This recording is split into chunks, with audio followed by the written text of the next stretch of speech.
We are doing that. You're just Hangout is live on the air, everybody, and this is Wholesale Real Estate Investing number 244 by SAHA, and we are SAHA, and this is, what is today is the Wisdom Wednesday, April 6th, 2016. I want to say welcome to all of the wholesale real estate investors out there. Welcome to all of the any real estate investors out there, anybody having to do anything with real estate. If you're here for some information on wholesale real estate and just general success tips and tricks and principles and things that you can employ into your business, then you are in the right place. And I especially want to say welcome to anybody who has a interest in potentially getting involved in starting a wholesale or a real estate investing career, because this is where you're going to get the secret sauce. All right. And today is Wisdom Wednesday, and I just want to say welcome to my business partner of SAHA, John Leister. And where are you hanging out from, John? Hey, Paul, welcome. I'm glad to be on the Hangout this morning. I miss Mondays, our new op days, which is my favorite one, where we do the Dale Carnegie book, the How to Win Friends and Influence People. So I'm sure that was a great show. I'm going to have to go back and watch it. But that wasn't your question. Your question was, where was I hanging out from? I'm in Phoenix, Arizona. Again, I don't know why I'm not out sitting on my porch. In fact, we're going to take this on the road because it's too beautiful a day out here in Phoenix to be sitting cooped up inside the house. So that's where I'm hanging out from. And as Paul said, this is the Sell a House, Arizona wholesale training, where we will hopefully give you some gold nuggets that you can apply to your wholesale business. Or, you know what? Hopefully some of you guys who watch these Hangouts will go ahead and reach out to us and contact us. I've got my email address up, I believe. And let's connect. Let's do deals together. Let's talk wholesaling, all that jazz. But looks like Paul's getting ready to do a screen share, so I know he's got some great content planned for today. So let's just get right into it there, P-Dog in the house. No, I wasn't getting ready to do a screen share. I was actually just trying to get my lower third working by maybe thinking if I had tripped some other things over there that maybe it would, kick this thing into working. But for whatever reason, it's not letting me put up my lower third today. So anyway, is what it is. PropertyNoodlers@gmail.com is basically what it says. SellHouseArizona.com, that's who we are. And PropertyNoodlers@gmail.com is a contact for John and I, which I want to give a shout out to John. I want to say Booty or Brady or something like that, but I know neither one of those are right, for reaching out to us yesterday through the Property Noodlers. Wanted to find out if we offer assistance and help and training for people who are interested in wholesale real estate. And I said, why, that's exactly what we do, John. So I anticipate hearing back from him later today or tomorrow on that. I'm sure he'll be interested in finding out more about the Property Noodler system. With today being a Wisdom Wednesday, I just wanted to, I wanted to kind of touch on a little bit of a subject here, a little subject matter that kind of carries over from last night's Hangout training with our team, some studying that I've been doing recently, the previous Hangout that we just ended for our network marketing business. And as long as we're on the subject, John, I was going to touch today a little bit upon wholesale real estate in the new economy. Now, we've talked about a number of times the new economy, that, shit that's happened in the past is dead and gone, like Donald Trump telling everybody that we're going to make this country great again and bring manufacturing back to this country. Bullshit. It's nothing more than a ploy to get the votes from the people who want to hear that. But it's never going to happen. It's over, dead, and done with. Yeah, there's always going to be manufacturing, but it's never going to be the massive industry that drives this country like it once was. We're beyond that. We're in a new world now. There's a new economy. And the mindset of the consumer and people has changed. Prior to the crash, everybody was all about just throwing money around. I mean, we all had money, but I mean, well, at least we could pretend like we had money because we had credit, and we could be like, we didn't have to be rich. We could just look rich. I can just spend all this credit. I can have anything I want. I can have the big screen TV. I can have the new car. I'm up to my eyeballs in debt. I can barely make the freaking monthly payments, but I look like I'm rich. And then it all got taken away. And now we look around and we go, well, you know what? My money actually has value. Okay. I can only buy so much with this money now. I don't have, a pocket full, a lot of credit cards in my pocket that I can just look rich. I actually have to think about and be concerned about. And, in my mind now, I need to validate and justify the purchases that I make. I'm no longer going to be putting up with, just shit that anybody throws, brings down the line and says that I need this, and it looks all pretty and shiny, and I go, yeah, you're right, I do need that. You know what? I'm going to think about things. No, I don't need that. And so it's like I said, it's a whole new economy and a whole new mindset for people. And I was talking a little bit last night about how that translates into wholesale real estate. And for some of the types of leads that we go after, where motivation is extremely high because of potential of losing a property or something like that, these things don't come into play as much. However, when you're looking at, say, like a probate deal, or something like that, where there isn't a high motivation to just dump a property, then this sort of new mindset does come into play, because now people are on the defense. The economy, like I said, the power in the economy has shifted from the times when, hey, if I want something, there's such a high demand for it that I got to get on the waiting list, and I'm going to have to pay whatever it is that they say that I have to pay, kind of a situation.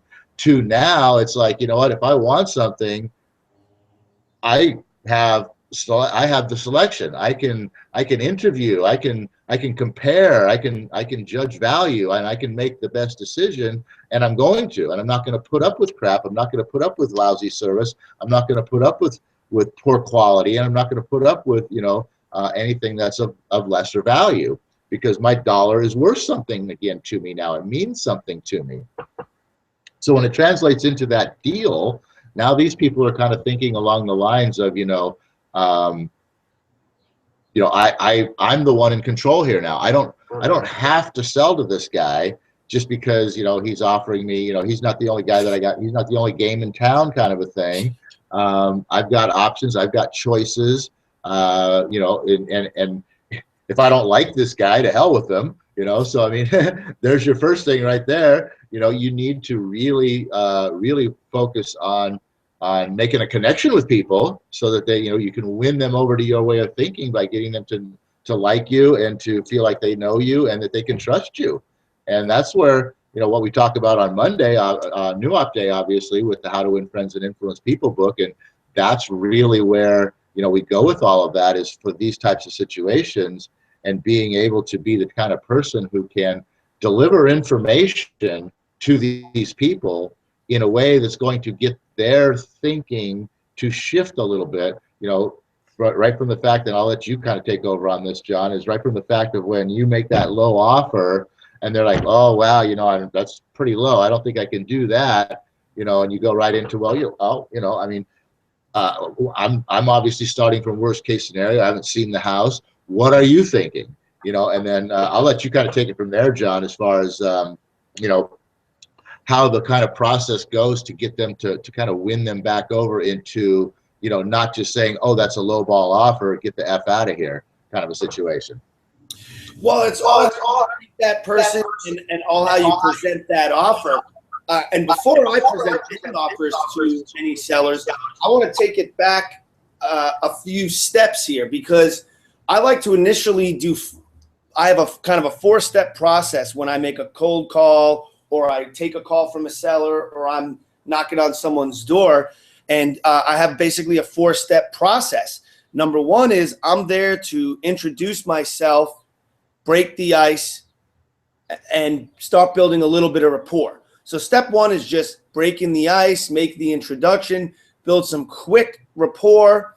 The second part of my system is I introduce the problem. As Paul says, there's still and forever in perpetuity, there will always be people in foreclosure with banks, HOAs, taxes, mechanics liens, people are being sued, divorce decree, probate, vacancy, fire damage, mold damage, so forth and so on. There's always going to be people with that are in a situation where they're going to be motivated, or they're only going to be able to sell that house for a discount cash price to an investor because of its condition or the circumstances. So after you break the ice, how you start building rapport is you introduce the problem that they're having in a non-threatening way. And I say in this new economy, the whole, how you doing? My name is John. I'm with a real estate company and we buy houses. That doesn't work. You've got to get out of here. You've got to introduce the problem in a way that presents yourself as kind of an authority on how to fix it. You got to offer people options. And yes, although we do buy houses, our primary goal is helping people. And at the very least, if I could offer you some information that helps you to avoid foreclosure, if it's a house you want to keep, I'm more than willing, since I'm here, since we're talking, to go ahead and share that information. So that's step two, is introducing the problem and a little bit about who we are and how we can help. And then they usually, at this point, people will start having questions. You'll have to start fielding some questions. For me and the people that I train, this is the point in which you can say, you know what, that's a great question. Unfortunately, I'm not totally sure on the answer, but I will help you to find that answer. Let me get your phone number if you're talking to them at the door, or let me schedule a time to call you back because I'm going to look into this and I'm going to find you an answer. That's step three. Step four, set an appointment for future follow-up. So Paul was at the point where he was saying when you present that offer to a seller, I'm going to get to that point, but I kind of want to bring it back to what point are you at when you make that offer? So if you do make a low offer, they're not insulted. And that's in your prep work. That's in your groundwork. That's in how you plant the seeds from the very beginning. It's about treating people with respect and building a rapport and offering them help. And then if they have questions about their situation that you don't know the answer to, hey, I'll look into that and let me help you even further by finding you that answer and set an appointment to follow up. So that's kind of what the groundwork that needs to be laid before we even get to the point of making an offer. And now, Paul, if someone asks me right off the bat in that first conversation, well, if you're a buyer and you're going to pay cash, what are you going to offer me for the house? What do you think my answer is? I don't know. Just like that. I don't know. I really haven't thought about it. I didn't even know if you were interested in selling. I really don't know what I would offer. What do you think you'd want for the house? And then they're like, oh, this guy's kind of, people have this natural instinct to want to kind of help somebody. So by me just going, I don't know. I haven't thought about that. In their mind, I'm kind of floundering and they want to pull me out of that. You will get them giving you their number a lot easier by presenting yourself that way and saying, I don't know what I'd pay for it. I mean, why don't you tell me what you think it's worth? What do you want for it? You'll get a better answer. And then I like to kind of do that first so I can gauge what their expectation is, because that's going to further help me to make the offer, the initial offer, once I gauge their expectations a little bit.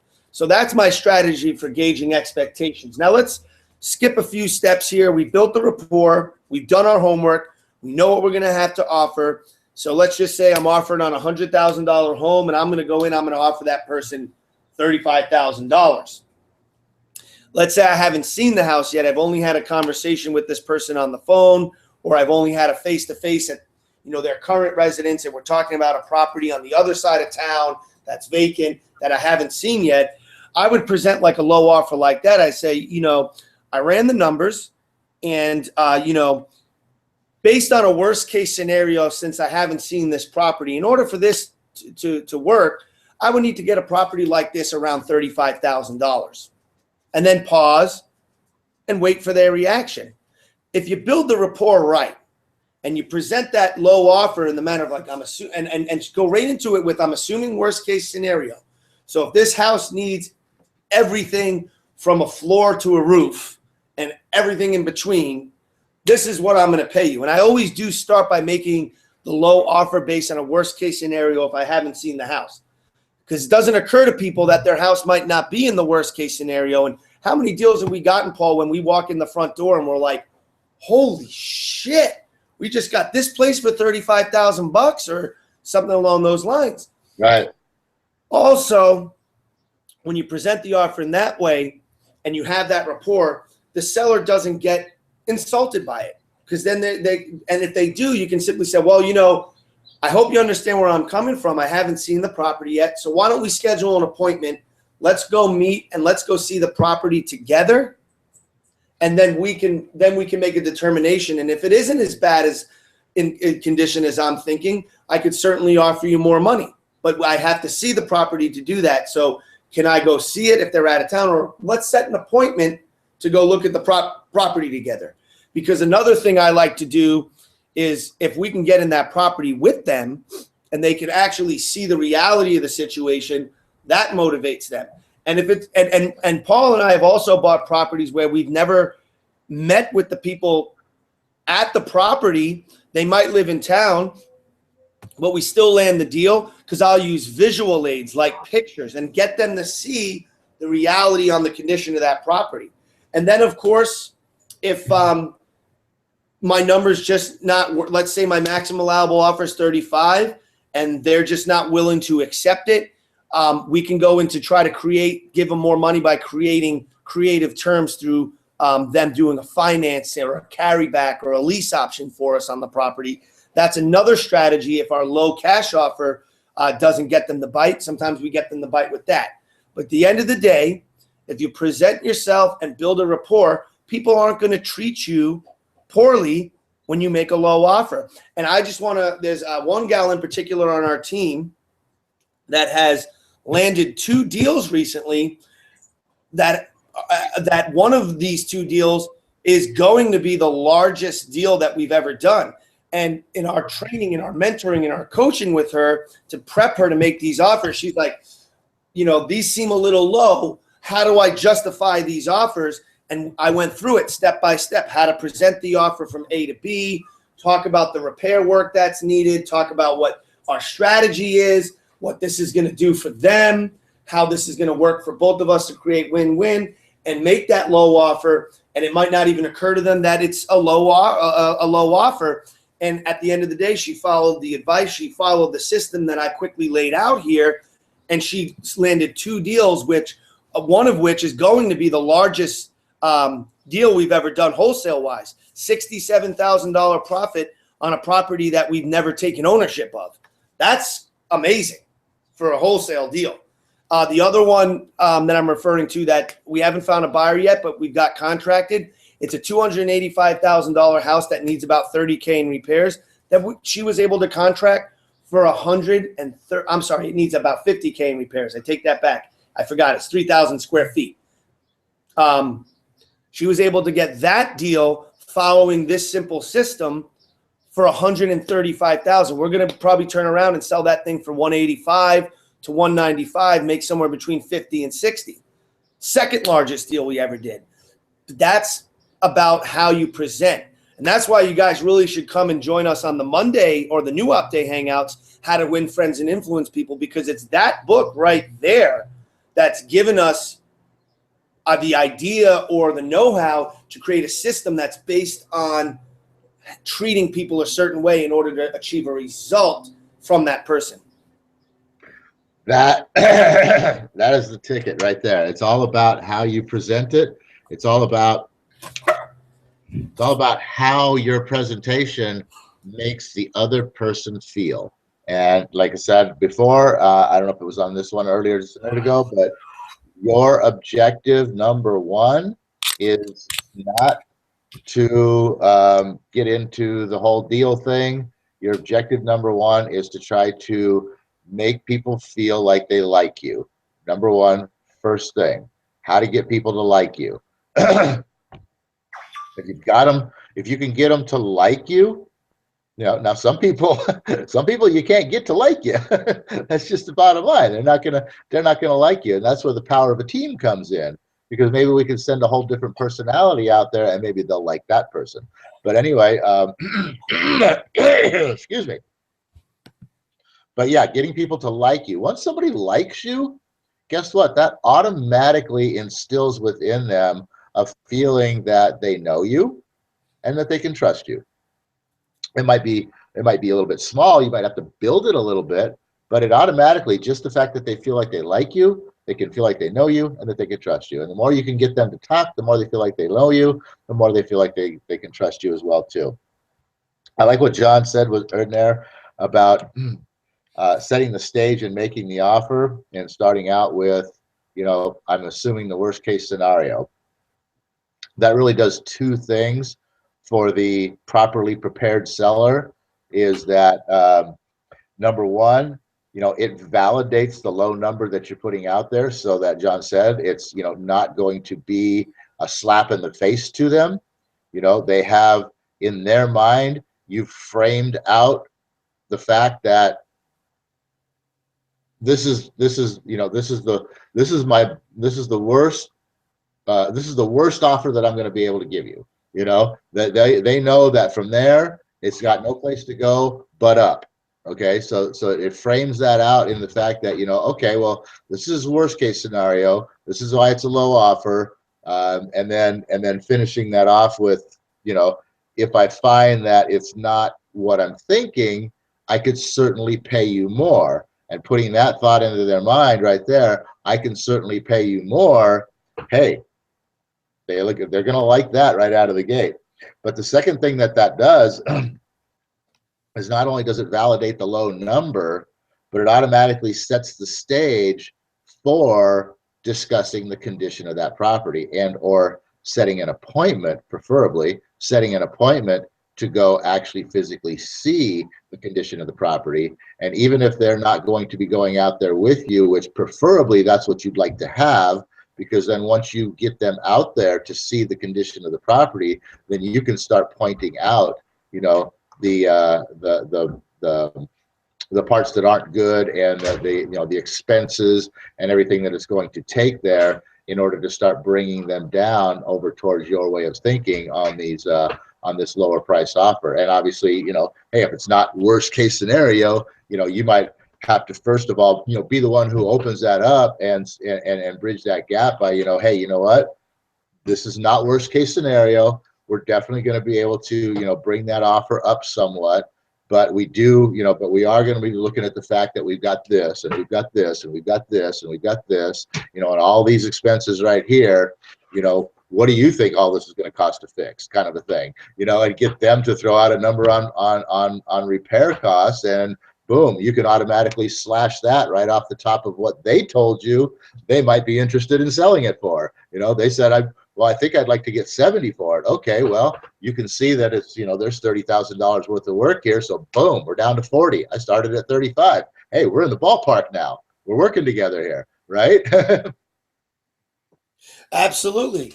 And like I said, I think the most important element to all of this is just the simple fact that you're going to build a little bit of rapport before you make that offer, because you want to put yourself in a position where you become a trusted advisor to that person. You talk a little bit about their personal life to build a little rapport, get to know them, get them feel comfortable with you.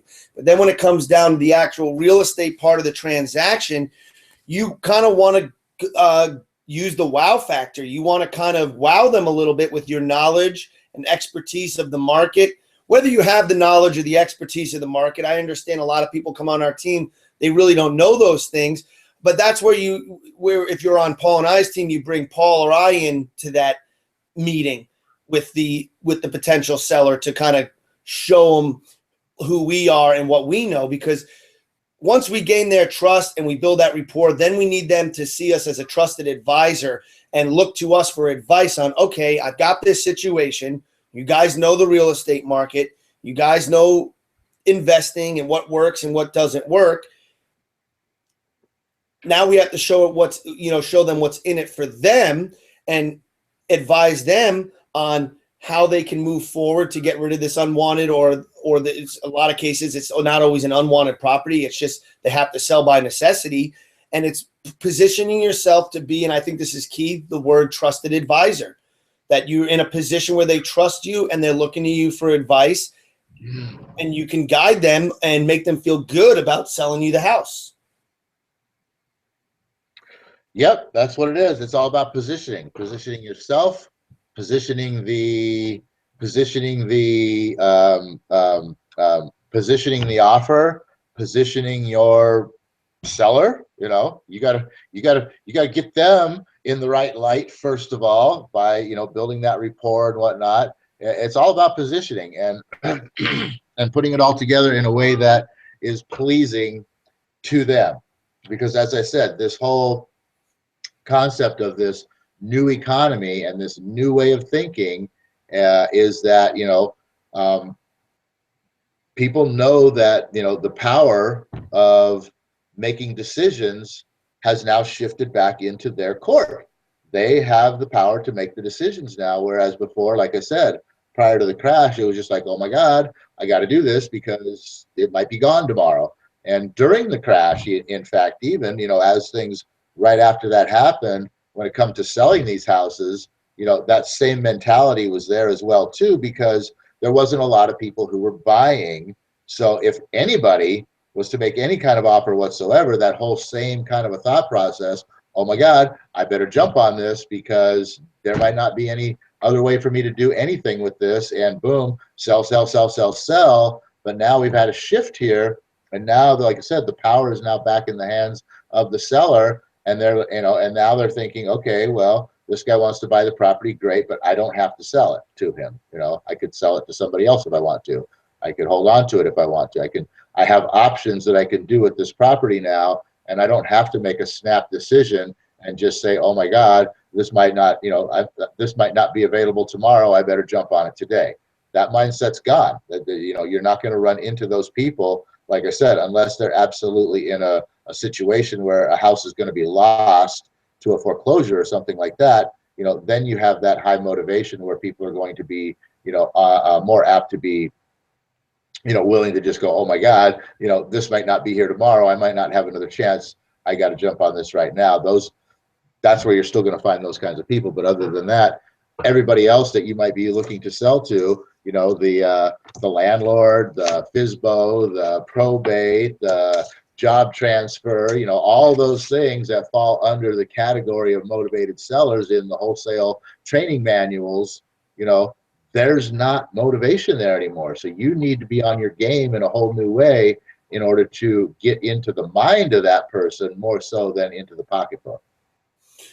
Right. Just think about, just market saturation of We Buy Houses companies.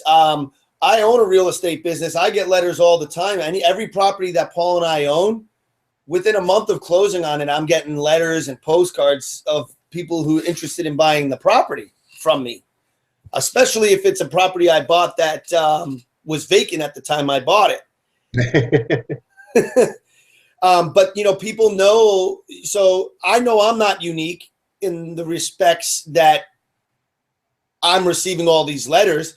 Every absentee owner, every owner of a vacant property is getting letters and postcards, and they're driving by billboards on the highway that say, we buy ugly houses, which to me, that is the worst marketing thing ever. Not to bash the home investors. Obviously it works, but I think that we buy ugly houses, we buy houses, that whole marketing mantra is dead as can be. And we did actually 13 deals last month without using the phrase we buy houses on any marketing piece, any approach that we have to sellers. I just don't think that works anymore, because it is a new world. It is a new economy, and people want to do business with people that they feel comfortable with, trust, that are their friend and they feel that have their best interest in heart. And We Buy Houses doesn't offer that person anything.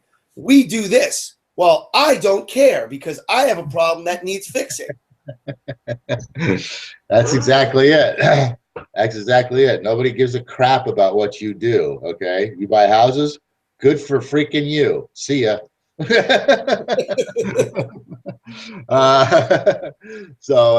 Anyway, guys, hey, that's I think we've covered some very, very powerful information here today that you guys can implement into your business immediately.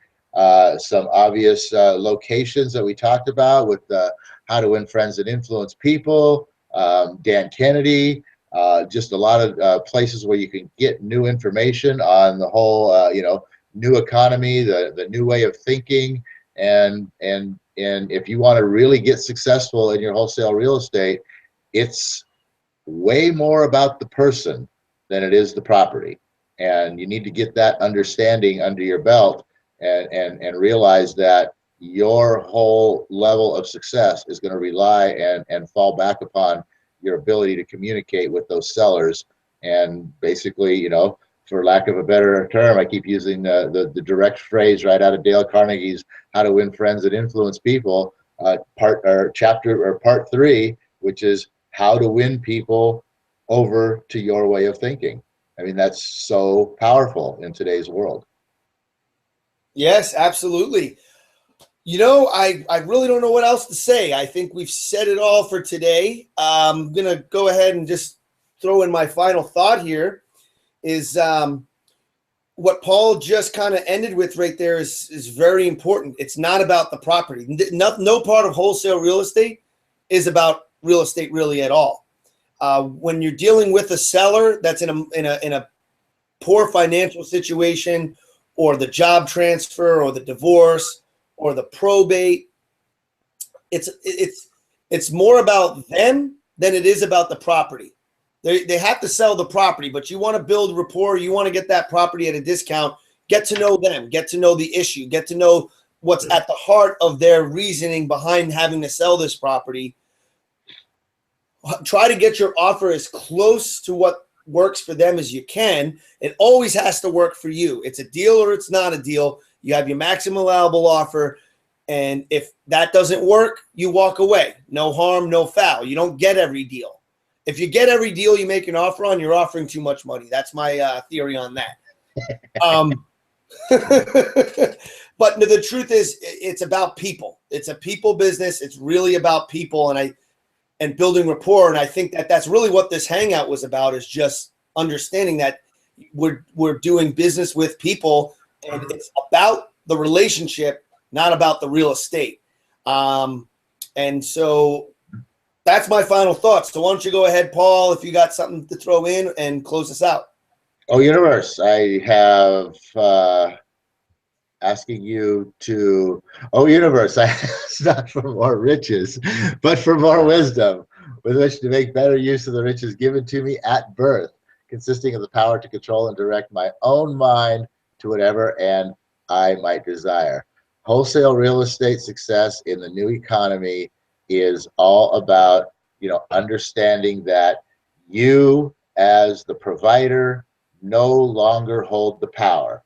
The consumer holds all the power. And when you realize that, you can start adjusting your processes for success. Until Friday, Freedom Friday, we will see you guys back here at 8:30 a.m.